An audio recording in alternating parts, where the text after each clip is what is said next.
Hello, and welcome back to Single Women Retiring Abroad. We're just coming up after Easter, and it's a new month, it's a new day, excited, just writing some goals. But today, the question is, you thinking again of moving to Panama? And I guess in the very beginning of your search, you're thinking, are there black people in Panama? Is it something that is of interest, not necessarily concern? We're going to talk about that today. If you don't know me, and you should by now, my feelings are going to get hurt. My name is Maggie Lazar. I am a retired nurse practitioner, and I have been living in the country of Panama for the last 14 months and still loving it. So I hope I can be a resource for you as you start your search, and when you land, so you have somebody you can talk to who can kind of help you, show you the ropes, because it can be a little bit difficult, especially if you're an older person and you haven't traveled a lot. Some of us who are here are seasoned travelers. I've traveled not a lot, but enough that if I get into a situation, I can get myself out of it usually. So welcome. So it is Monday after Easter, and you know, it's always funny when in this retirement life, I wake up on a Monday morning and I'm like, this feels odd. I don't have to put a suit, I don't have an appointment, I don't have anywhere to go. I know, it's a little weird, but in a nice way. So as I go through menopause, caffeine affects me differently. If I drink a coffee too late in the day, I'm up. And then throughout like 9, 10 o'clock, sometimes I feel like, I need to pick me up. So I'm having coffee. Panama has really good coffee. You don't even have to buy Bustelo when you come here. So I'm writing down some goals and some things to do to help grow the channel. I have focused my videos on single women who are retiring abroad because I'm a single woman and I'm retired abroad. So that gives me some level of credibility. I've always been comfortable traveling different places. I am naturally curious. I like to know about other people, other cultures. So that made things a little bit easier. And my transition wasn't as difficult as it could have been. But in trying to brand the channel just for single women retiring abroad, I think I want to broaden it a little bit to address issues that affect older women. In my practice as a nurse practitioner and nurse, I have always focused on gerontology. And gerontology is the study of aging. I'm really committed, and I've learned all the trends and the physical changes, the mental challenges, going to menopause, becoming an empty nester, and there is a lot of information out there for you as a single woman. But again, I want to put all this stuff in this one space so that if you're looking for information on mental health, information about menopause, information about the changes, and of course, I heard someone say today, and I'm going to link this guy's video to this particular video. He talked about 5 reasons where you wouldn't do so well moving abroad, because it's not for everybody, right? You have to have a level of an ease of learning a new culture, assimilating into a new culture, being flexible and patient. It's not something that some people can do naturally. And again, I go back to know thyself. If it's something that's going to cause you a lot of stress, is it worth it, right? All right, let's get to the topic today. Are there black people in Panama? If it's important to you. It was important to me. I did not want to retire somewhere where I was the 1%. You know, I have done that. I've been the only one. I've been the first in business circle and community on boards and stuff like that. And my feeling is, at this point in life, I just don't want the stress of trying to belong, trying to get somebody to accept me. I have put that thing down a while back. I was like, this is me. I'm not going to waste time and energy trying to make you like me, make you accept me. And that's one of the reasons a lot of us have left the US, because we're just so tired of always fighting for relevance, for acceptance. And that is something I've come to realize will never happen. And you have to be okay with that. You have to find a way to say, okay, and that was my aha moment, understanding the world system and how the inequalities will not change, how some people put themselves up here and they look at you down here, regardless of the amount of money, education, status, it doesn't make a difference, right? So finding a place where there were people who kind of looked like me was important to me. That's why a lot of people move to Africa, because they say, oh, I forget I'm black when I'm in Africa, and that's true. Now, this country of Panama is not necessarily a black country, but there is a lot of melanin around. A lot of people are brown skinned, even though, like I said before, their hair texture may be different, but they are a mixture. I'm a mixture of European and African. A lot of us who are African Americans are a mixture of European and African, even though a lot of people don't want to be called African American. And I'm just not going to pick up that debate. I am not, because that is not that important to me. It's not that urgent, right? So when you think of Panama and you're like, oh, there are black people in here? Yes, yes, yes. When we talked about the population demographics in a previous video, you could probably should go and look at it again. I did a breakdown for you of the different ethnic groups in Panama, and the largest group, 70+%, is what we call Mestizo. Mestizos are a mixture of European, Afro-Caribbean, and indigenous. So you have people who are just have a mixture of everything. So I kind of love to study their features when I'm on the metro or someplace, and I'm like, I wonder if it's European or plus indigenous or what it is. You know, it's kind of a nice thing. You know, just keeps me occupied when I'm sitting on the bus. So yes, people are mixed here.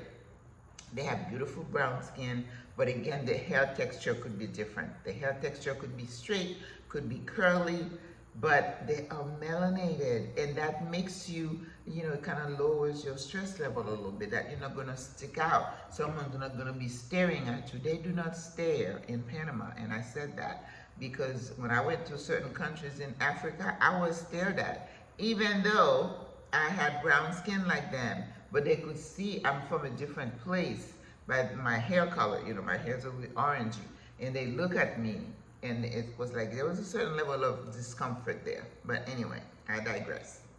So people are 70+% brown skin. Then you look at our indigenous people, you see them everywhere. Their skin is dark, but they have beautifully straight hair.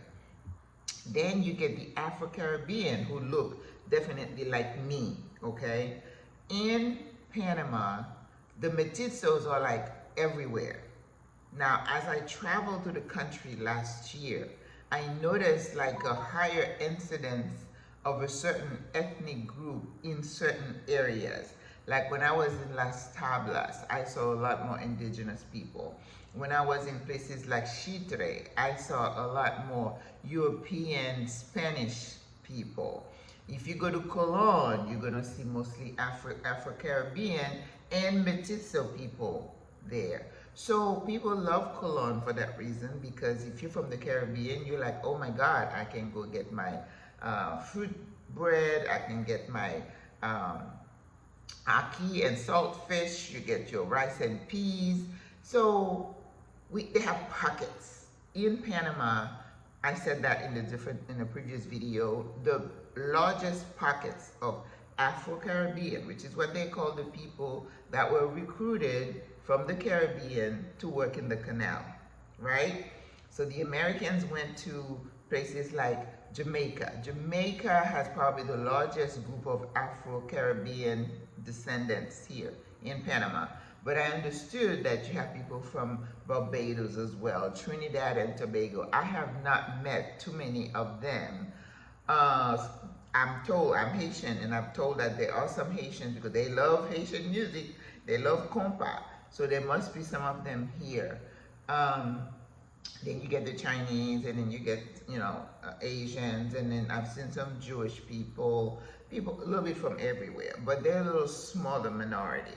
So mestizos, Afro-Caribbean, indigenous. So it was like 70% mestizos, about 12% Afro-Caribbean.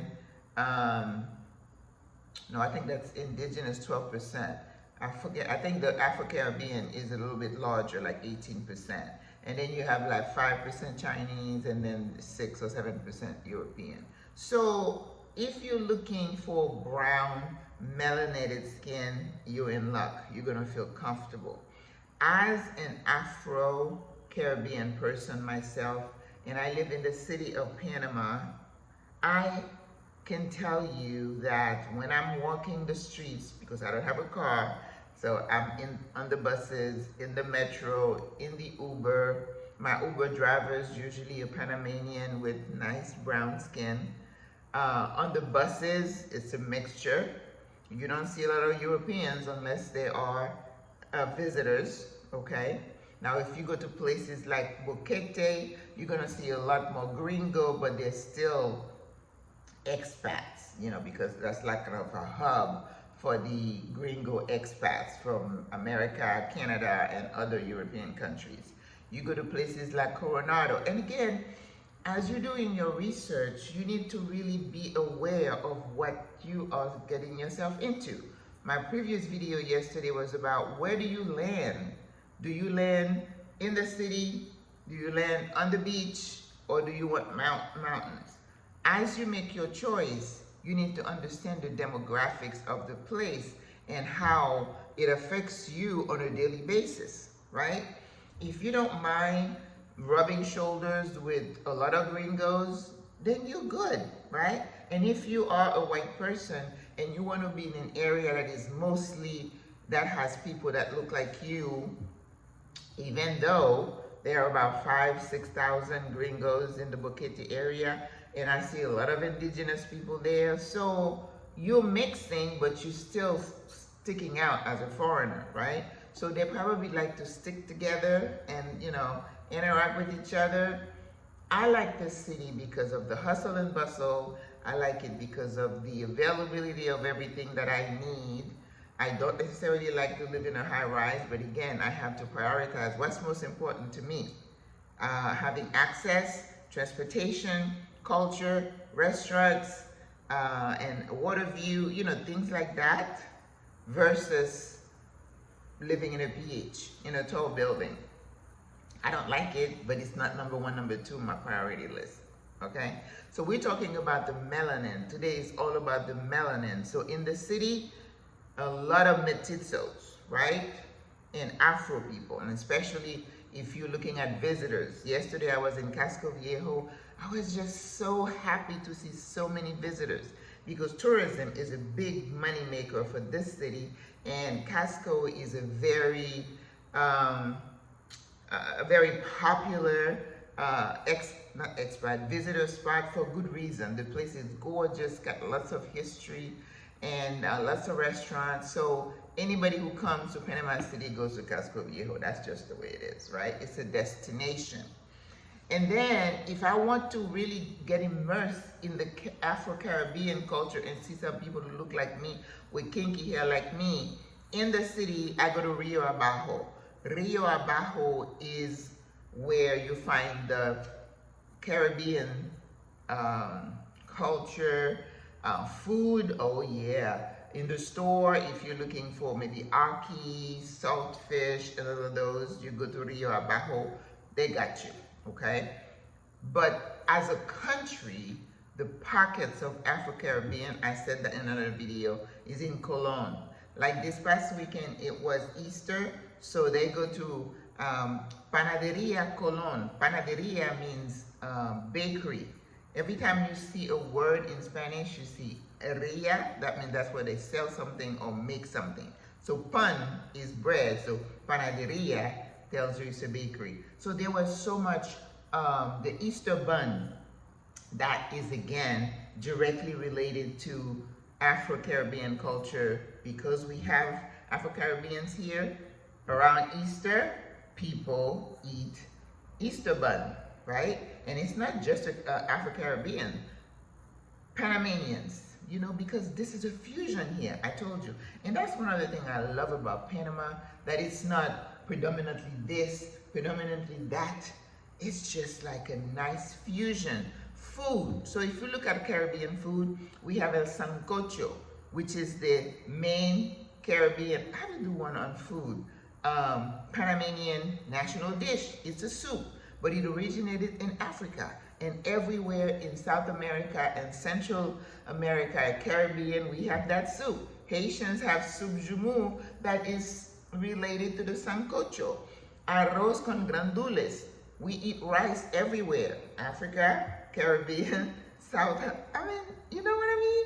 So nothing really feels odd and different. I don't have to worry about learning how to use chopsticks to eat if I were to go to, I don't know, Thailand or Indonesia.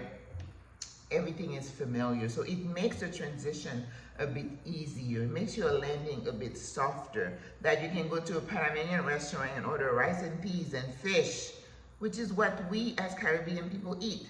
Now, if you African American from the United States, it is a bit of a difference for you because it's not Southern food. You're not gonna find mac and cheese and cornbread and grits. So, sis, this is gonna be a bit difficult, okay? The food. Now we're talking about the melanin, the brown skin, you good. Food is gonna be a learning experience for you, depending on how open-minded you are, but you can make your own mac and cheese. I remember when I was in Africa, I was trying to look for cheese to make mac and cheese. That was a struggle. I could not find cheese. But we got cheese here. You can make mac and cheese. I understand grits could be a problem, but bring your own little stash, and if somebody's coming in, have them bring you some. You know, your spices. It took me a little while to find curry powder, but I found it, okay? So again, prioritize what is important to you. But I hope I answered that question for you today about melanin. There are black people here. Even if they don't look exactly like you, they are brown skin. There is no police brutality here. There is no harassment. So sis, you can relax. You can relax. And we all look a lot better. I have a sister who said, I used to have a lot of pain, but I realized when I came here, it was all stress related. And now she's just happy and living her best life. We're waiting for you, sis. I hope you enjoy this. I'll talk to you tomorrow. Tomorrow, I talk about the indigenous population. Make sure you tune in. Au revoir à la prochaine. Bye bye.